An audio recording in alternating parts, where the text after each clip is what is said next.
नमस्कार। दिन भर की बड़ी खबरों में आपका स्वागत है। मैं हूं आपके साथ आराधना। आज इस बुलेटिन में बात होगी पहलगाम हमले को लेकर हुई सर्वदलीय बैठक की, पीएम मोदी के बिहार दौरे पर उठते सवालों की। देखेंगे क्यों शिवसेना ने गृह मंत्री शाह के इस्तीफे की कही बात, क्यों नीतीश ने पीएम मोदी को ललन सिंह से किया सावधान। जानेंगे बिहार चुनाव को लेकर महागठबंधन की तैयारियों को, और बुलेटिन के आखिर में देखेंगे स्टालिन के मंत्री को सुप्रीम कोर्ट से मिले अल्टीमेटम को। लेकिन दिन भर की तमाम बड़ी खबरों से पहले एक नजर आज की सुर्खियों पर। गोधरा मामले में 6 से 7 मई को सुप्रीम कोर्ट में होगी सुनवाई। गुजरात सरकार ने हाईकोर्ट के फैसले को दी है चुनौती, दोषियों को सख्त सजा की मांग। राहुल गांधी की विदेश यात्रा को पहलगाम आतंकी हमले से जोड़ने वाली सोशल मीडिया पोस्ट पर बवाल। कर्नाटक में बीजेपी आईटी सेल के खिलाफ एफआईआर दर्ज। कांग्रेस सांसद की छवि को नुकसान पहुंचाने के आरोप। पश्चिम बंगाल में चौथे दिन भी शिक्षकों का धरना जारी। हाईकोर्ट में पेशी के चलते 40 घंटे बाद कार्यालय से बाहर निकले एसएससी अध्यक्ष सिद्धार्थ मजूमदार। बेदाग शिक्षकों को फिर से बहाल करने की मांग पर अड़े प्रदर्शनकारी। लाल निशान पर बंद हुआ शेयर बाजार। 315 अंकों की गिरावट के साथ 79,801 पर बंद हुआ सेंसेक्स। वहीं 82 अंकों की गिरावट के साथ 24,246 पर बंद हुआ निफ्टी। ये तो थी सुर्खियां। अब बात आज की सबसे बड़ी खबर की। पहलगाम हमले के बाद से ही पूरे देश में गम और गुस्से की लहर दिखाई दे रही है। आतंकियों पर सख्त कार्रवाई की डिमांड हो रही है। दिन भर इसे लेकर हलचल मची रही और शाम को सरकार ने सर्वदलीय बैठक बुलाई।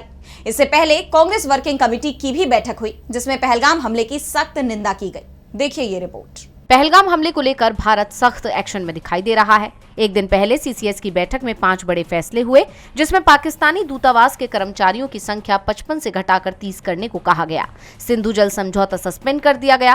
पाकिस्तानी नागरिकों को देश छोड़ने को कहा गया। अटारी बॉर्डर बंद कर दिया गया और पाकिस्तान से आने वालों के वीजा रोक दिए गए। पाकिस्तान की तरफ से कार्रवाई की गई है, जिसमें भारतीय विमानों के लिए एयर स्पेस बंद कर दिया गया।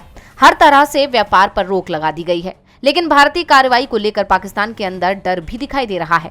इस बीच मोदी सरकार की तरफ से सर्वदलीय बैठक बुलाई गई और इस बैठक में पहलगाम हमले से लेकर पाकिस्तान पर की गई कार्रवाई के बारे में रक्षा मंत्री राजनाथ सिंह ने सभी दलों को जानकारी दी। वैसे विपक्ष की तरफ से डिमांड की गई थी कि पीएम मोदी बैठक की अध्यक्षता करें, लेकिन पीएम बिहार दौरे पर चले गए और उनकी जगह रक्षा मंत्री ने सर्वदलीय बैठक की अध्यक्षता की।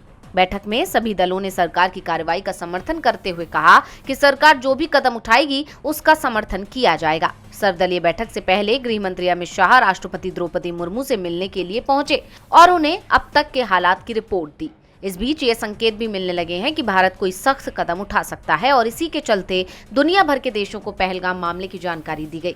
विदेश मंत्रालय में राजदूतों के साथ बैठक हुई। इसमें जर्मनी, जापान, पोलैंड, ब्रिटेन और रूस सहित 1 दर्जन से ज्यादा देशों के राजदूत शामिल हुए। इस बीच रूसी मीडिया रसिया टुडे ने मौजूदा हालात को देखते हुए दावा किया है कि भारत कुछ बड़ा करने वाला है और इसे लेकर पाकिस्तान में डर का माहौल भी दिखाई दे रहा है। एलओसी के पास पाकिस्तान के फाइटर जेट पेट्रोलिंग कर रहे हैं, तो पाकिस्तान में ही कई लोग अपनी सरकार पर सवाल उठा रहे हैं। पहलगाम में हुए आतंकी हमले को लेकर पूरे देश में शोक के साथ ही चिंता की भी लहर देखी जा रही है। हमले के बाद प्रधानमंत्री नरेंद्र मोदी ने अपने तमाम कार्यक्रम रद्द कर दिए थे, लेकिन बिहार के मधुबनी दौरे पर उन्होंने किसी भी तरह का बदलाव नहीं किया। वो मधुबनी पहुंचे और पहलगाम पर बात भी की, लेकिन पीएम मोदी के इस दौरे पर विपक्ष ने तीखे सवाल किए हैं। तो क्यों बिहार दौरे को लेकर घिर गए पीएम मोदी? देखिए ये रिपोर्ट। पहलगाम हमले के बाद से बिहार के मधुबनी पहुंचे पीएम मोदी ने पाकिस्तान को कड़ा मैसेज दिया। उन्होंने कहा कि पहलगाम के दोषियों को मिट्टी में मिलाने का समय आ गया है। आतंकियों को कल्पना से भी बड़ी सजा मिलकर रहेगी। दुनिया को मैसेज देने के लिए मंच से अंग्रेजी में कहा कि हम उन्हें धरती के अंतिम छोर तक खदेड़ेंगे। आतंकवाद से भारत की आत्मा कभी नहीं टूटेगी। आतंकवाद को सजा मिलेगी। लेकिन पीएम मोदी के इस दौरे को लेकर ही सवाल खड़े हो गए हैं। सबसे बड़ा सवाल तो यही उठ रहा है कि जब विपक्ष के नेताओं ने अपने दौरे रद्द कर दिए, वक्फ बिल के खिलाफ चल रहे विरोध प्रदर्शन को रद्द कर दिया गया, तो पीएम मोदी ने अपना दौरा रद्द क्यों नहीं किया? विपक्ष ने मधुबनी के पीएम मोदी के दौरे पर तीखा हमला किया है। आरजेडी ने पीएम मोदी के बिहार दौरे पर सवाल खड़ा करते हुए कहा कि अभी देश शोक में है, लेकिन पीएम मोदी बिहार में चुनावी सभा को संबोधित करने पहुंच गए। मोदी की रैली में भीड़ जुटाने के लिए सरकारी मशीनरी का दुरुपयोग किया गया। वहीं कांग्रेस नेता पवन खेड़ा ने भी ट्वीट कर पीएम की प्राथमिकताओं पर सवाल उठाए। उन्होंने लिखा कि प्रधानमंत्री की प्राथमिकता चुनाव है, जेडीयू की प्राथमिकता प्रधानमंत्री। पहलगाम हमले पर सर्वदलीय बैठक इंतजार कर सकती है। विपक्ष ने सर्वदलीय बैठक में पीएम मोदी के गायब रहने पर भी सवाल उठाए हैं और कहा है कि देश की सुरक्षा को लेकर होने वाली बैठक में पीएम मोदी का शामिल होना जरूरी था, लेकिन वो प्रचार में जुटे हुए हैं। पहलगाम हमले को लेकर पीएम मोदी ही नहीं, केंद्र सरकार पर भी सवाल उठ रहे हैं। सुरक्षा में चूक के आरोप लगाए जा रहे हैं, जिसे लेकर विपक्ष सरकार पर हमलावर है। शिवसेना उद्धव गुट की पत्रिका सामना में इस घटना के लिए पूरी तरह से मोदी सरकार को जिम्मेदार बताया गया है। शिवसेना ने यह तक कह दिया कि इनका पद पर रहना देश के लिए धोखा है। तो क्यों पहलगाम हमले को लेकर मोदी सरकार पर भड़की शिवसेना, जानने के लिए देखिए ये रिपोर्ट। पहलगाम हमले को लेकर मोदी सरकार बुरी तरह से घिर गई है। केंद्र शासित प्रदेश की सुरक्षा व्यवस्था को लेकर सवाल उठ रहे हैं। शिवसेना उद्धव गुट ने इस हमले को पुलवामा के बाद सबसे दर्दनाक और भयानक बताया है, लेकिन साथ ही ये भी कहा कि ये पूरी तरह से सुरक्षा चूक का मामला है। पार्टी सांसद संजय राउत के बयान का हवाला देते हुए शिवसेना उद्धव गुट की पत्रिका सामना में छपे एक लेख में कहा गया कि इस घटना के लिए पूरी तरीके से केंद्र की मोदी सरकार और गृह मंत्री अमित शाह जिम्मेदार है। ये देश के सबसे असफल और पनौती मंत्री हैं। इनके रहते देश की जनता की सुरक्षा राम भरोसे ही है। ऐसे व्यक्ति का देश के गृह मंत्री पद पर रहना देश के लिए धोखा है। संजय राउत ने आगे कहा कि सरकार में बैठे शाह जैसे लोग बड़े बड़े वादे करते हैं, लेकिन अंदर से खोखले हैं। इनके दिमाग में 24 घंटे बस सरकार बनाने और गिराने का खेल चलता है। विपक्ष के किस नेता को जेल में डाला जाए तो किसे खत्म करना है, किसको खरीदना है, 365 दिन इनके दिमाग में यही चलता है। इनके दिमाग में नफरत और धर्म की राजनीति चल रही है। उन्होंने कश्मीर में सुरक्षा की कमी के लिए मोदी सरकार की गलत नीतियों को जिम्मेदार ठहराया और कहा कि पिछले कई सालों से आर्मी में 2 लाख पद खाली हैं। उन्होंने पीएम मोदी के बयानों पर भी निशाना साधा। राउत ने कहा कि ये लोग कहते हैं कि आतंकियों को करारा जवाब देंगे। मैं पूछता हूँ, क्या करेंगे? झूठा सर्जिकल स्ट्राइक करेंगे? आगे बिहार का चुनाव है, उसका फायदा उठाएंगे? उन्होंने कड़े स्वर में कहा कि अगर कुछ करना है तो अमित शाह का इस्तीफा मांगो। ये लोग कुछ नहीं करेंगे, न करने वाले हैं। इस घटना ने मोदी सरकार पर गंभीर सवाल खड़े कर दिए हैं। अब इस पर सरकार की तरफ से क्या प्रतिक्रिया आती है, क्या गृह मंत्री इस्तीफा देंगे, ये देखने वाली बात होगी। पहलगाम हमले को लेकर मोदी सरकार, खासकर गृह मंत्री अमित शाह विपक्ष के निशाने पर आ गए हैं, तो चेतावनी नीतीश कुमार ने भी दी है। बिहार के मुख्यमंत्री नीतीश कुमार पिछले कुछ वक्त से अपने बयानों के चलते सुर्खियों में बने हुए हैं, लेकिन इस बार पीएम मोदी के सामने उन्होंने कुछ ऐसा कह दिया जिसके बाद से दावा किया जा रहा है कि नीतीश ने पीएम मोदी को इशारों में ललन सिंह से सतर्क रहने को कह दिया है। तो आखिर क्यों हो रहे हैं ऐसे दावे, क्यों अचानक नीतीश ने दिया ऐसा बयान, जानने के लिए देखिए ये रिपोर्ट। ललन सिंह और बीजेपी के बीच बढ़ती नजदीकियां किसी से छिपी नहीं हैं। जेडीयू के अंदर भी ललन सिंह का लगातार विरोध हो रहा है और इन सब के बीच जब पीएम मोदी बिहार के मधुबनी में पहुंचे तो कार्यक्रम के दौरान मंच से सामने आई एक तस्वीर ने चर्चा को गर्मा दिया। दरअसल इस तस्वीर में देखा जा सकता है कि केंद्रीय मंत्री ललन सिंह प्रधानमंत्री नरेंद्र मोदी के बगल में लगी सीएम नीतीश की कुर्सी पर बैठे हैं। खास बात यह है कि जब नीतीश कुमार सभा को संबोधित कर रहे थे तो ललन सिंह उस कुर्सी पर जाकर बैठ गए। इस तस्वीर ने चर्चा को गर्मा दिया, लेकिन इससे ज्यादा चर्चा नीतीश कुमार के बयान की हो रही है। दरअसल जब ललन सिंह और मोदी एक दूसरे से बात कर रहे थे उसी समय नीतीश कुमार ने ललन सिंह की तरफ इशारा करते हुए कुछ ऐसा कह दिया जिसे अब मोदी के लिए नीतीश की तरफ से चेतावनी माना जा रहा है। दरअसल मुख्यमंत्री नीतीश कुमार ने ललन सिंह की तरफ इशारा करते हुए कहा कि इनके कारण एनडीए से निकले थे। तो हम ही लोग तो एक ही साथ रहे हैं और उसके अलावा बीच में हम गड़बड़ कर दिया हमारे पटिया वाला, और यहीं बैठे हुए हैं।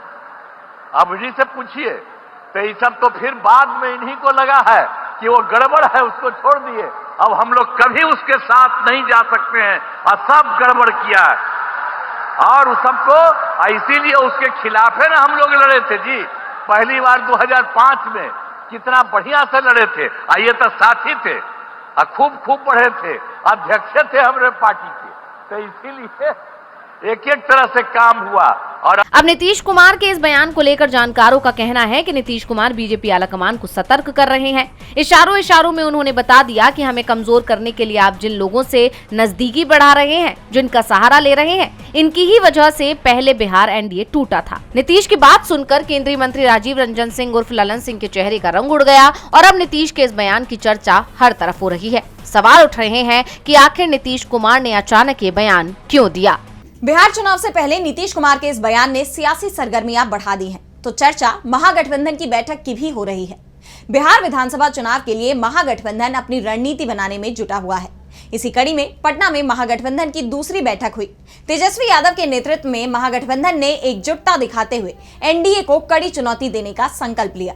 तो और क्या कुछ हुआ महागठबंधन की इस बैठक में, जानने के लिए देखिए ये रिपोर्ट। बिहार विधानसभा चुनाव को लेकर सियासी सरगर्मियां तेज हो गई हैं। एनडीए जहां लंबे समय से कार्यकर्ताओं और जनता के बीच एक्टिव रहने की कोशिश में है, वहीं महागठबंधन भी अब समन्वय और रणनीति बनाने में जुट गया है। महागठबंधन की दूसरी अहम बैठक पटना के सदाकत आश्रम स्थित कांग्रेस कार्यालय में हुई।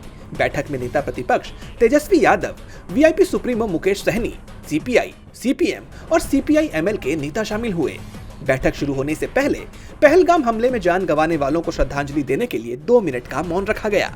इसके बाद महागठबंधन ने आगामी चुनाव के लिए सीट शेयरिंग और प्रचार रणनीति पर गहन चर्चा की। जानकारी के मुताबिक जहां जिस पार्टी का नेता मजबूत होगा, वहां उसे टिकट देने पर सहमति बनती दिख रही है। सीट शेयरिंग को लेकर आगे भी बातचीत जारी रहेगी। बैठक में एक बात पुख्ता हो गई है कि तेजस्वी यादव ही महागठबंधन के सीएम फेस होंगे। महागठबंधन की यह एकजुटता एनडीए को कड़ी टक्कर देने की तैयारी का संकेत है। नेताओं ने कार्यकर्ताओं को एकजुट करने और जनता तक अपनी बात पहुंचाने पर जोर दिया। आने वाले दिनों में महागठबंधन की रणनीति और स्पष्ट होगी, जिसका असर बिहार की सियासत पर देखने को मिलेगा। महागठबंधन ने एनडीए को मात देने के लिए कमर कस ली है, तो चुनौती सीबीआई को भी मिल रही है। पश्चिम बंगाल में ममता सरकार ने सुप्रीम कोर्ट में सीबीआई को अनवांटेड गेस्ट करार दिया है। 2018 में राज्य ने सीबीआई की जांच के लिए दी गई सामान्य सहमति वापस ले ली थी और अब कोर्ट में भी राज्य सरकार ने साफ कह दिया है कि सीबीआई को बंगाल में जांच का अधिकार नहीं है। तो क्या है पूरा मामला, जानने के लिए देखिए ये रिपोर्ट। सुप्रीम कोर्ट में पश्चिम बंगाल सरकार ने सीबीआई को अपने राज्य में अनवांटेड गेस्ट बताते हुए कड़ा रुख अपनाया है। मामला 2018 में सीबीआई को दी गई सामान्य सहमति वापस लेने से जुड़ा है, जिसके बाद राज्य ने सीबीआई को जांच या छापेमारी की इजाजत देने से इनकार कर दिया था।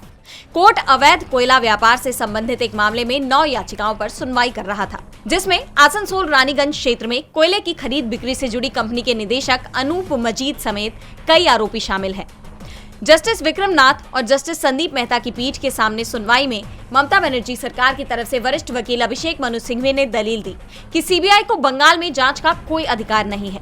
उन्होंने कहा कि राज्य सरकार का इस मामले में निजी व्यक्तियों से कोई लेना देना नहीं है, बल्कि वो सिर्फ सीबीआई की अनाधिकृत मौजूदगी पर आपत्ति जता रही है। वहीं दूसरी ओर सीबीआई ने दावा किया कि ये मामला रेलवे से जुड़ा है, इसलिए ये उनके अधिकार क्षेत्र में आता है। वहीं पीठ ने सुनवाई को 7 मई तक टाल दिया, क्योंकि सीबीआई की ओर से सॉलिसिटर जनरल तुषार मेहता उपलब्ध नहीं थे।